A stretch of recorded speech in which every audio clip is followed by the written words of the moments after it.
Being social is great. Engineering has helped create wonders such as the International Space Station, but put the two together with malicious intent and you've got trouble.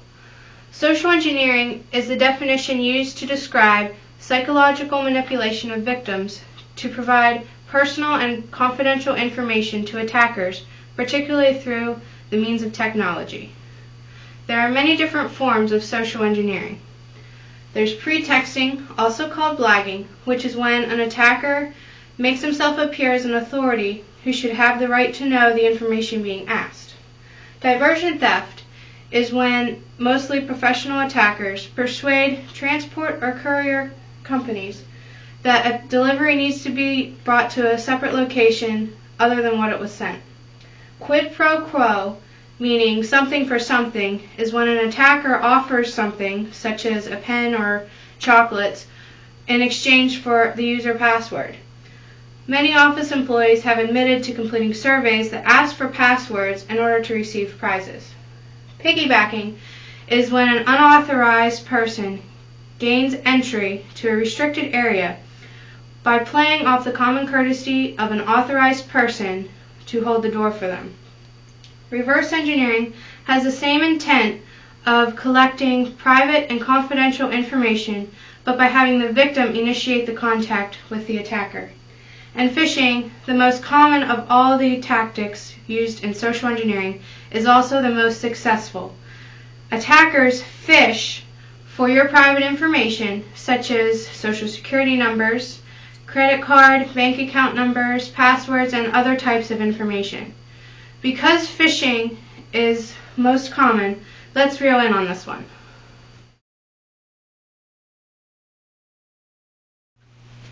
So there are many types of techniques and different types of phishing methods that phishers use. For instance, link manipulation. This is when a phisher will use a URL to disguise a fake URL and disguise it as a real one. So when a user goes on and click the URL, it is actually a fake website that will automatically steal any information that you have logged in. The next type of phishing, filter evasion. Filter evasion is when a phisher will use an image instead of a text to hide text behind an image. So therefore, when a user clicks on an image that looks like it could take you to a real website, it is actually disguised and will take you to the hacker's website. The next type of phishing is website forgery.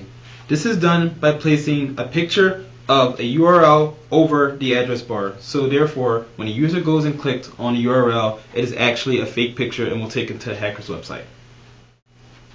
Phone phishing or vishing is the most commonly used type of phishing technique. This is when the hacker or phisher uses a fake caller ID to give the appearance that the trusted organization that you are trying to call is actually the trusted organization you try to call. But actually it's not. It is a fake one, and your voice is recorded and helps the phisher out. Another attack used successfully is to forward a client to a bank's legitimate website, and right before you're forwarded to the website, a pop-up shows up. This is called bank pop-up logins. This is also a phishing technique that is used by phishers. Once you type in your credentials, it is automatically saved, and then the hacker and phisher has all the access to it. Evil twins is one of the harder phisher techniques to detect. The reason because of this is that evil twins stands for a phishing technique where the phisher will create a public network or private network, just as to any public or private network that you will log in for Wi-Fi, and once you enter your credentials, it is automatically saved again and used for whatever purposes the phisher has.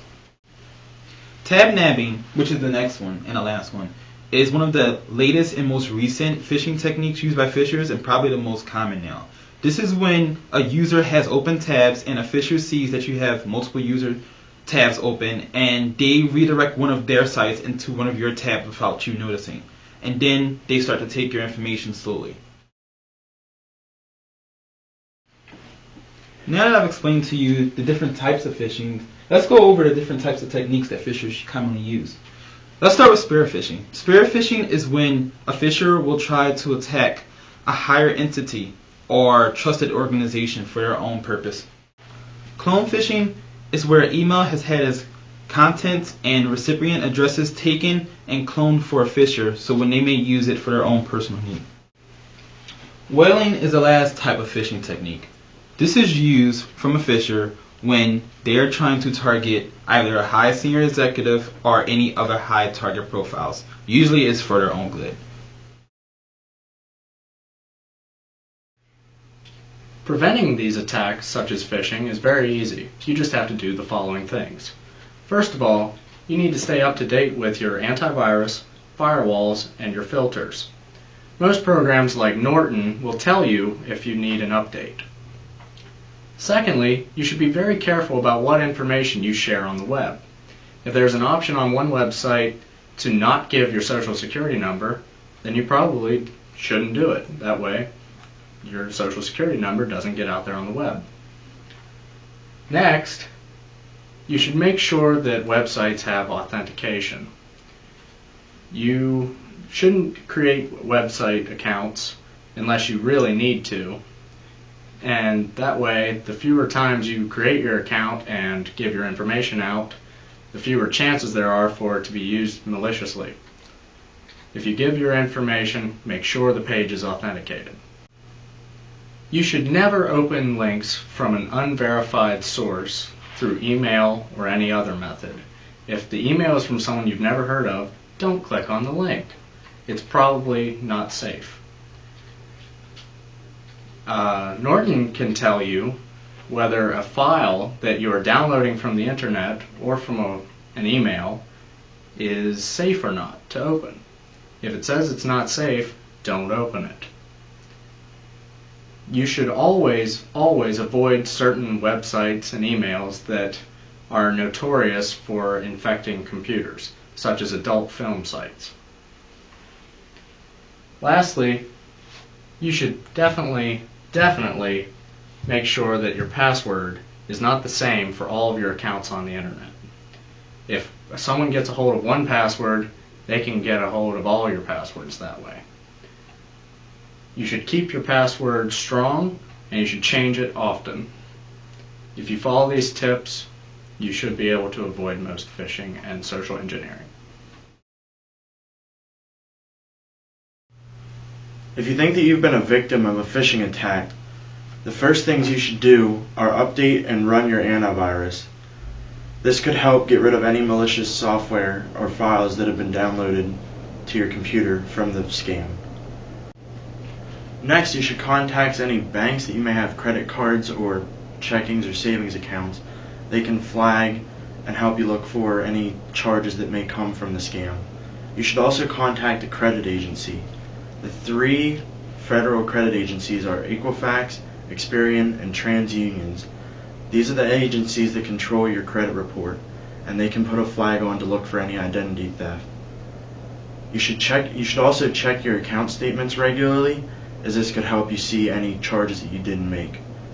The next thing to do would be update your passwords. Any passwords that they might have gotten a hold of need to be changed. If you use the same password for multiple things, these should also be changed, as they could try to find other ways to find your information. If you work for a corporation or large business and you may have sent information to them about things involved with your work, you should contact your IT personnel or anybody that could help to prevent attacks on your company.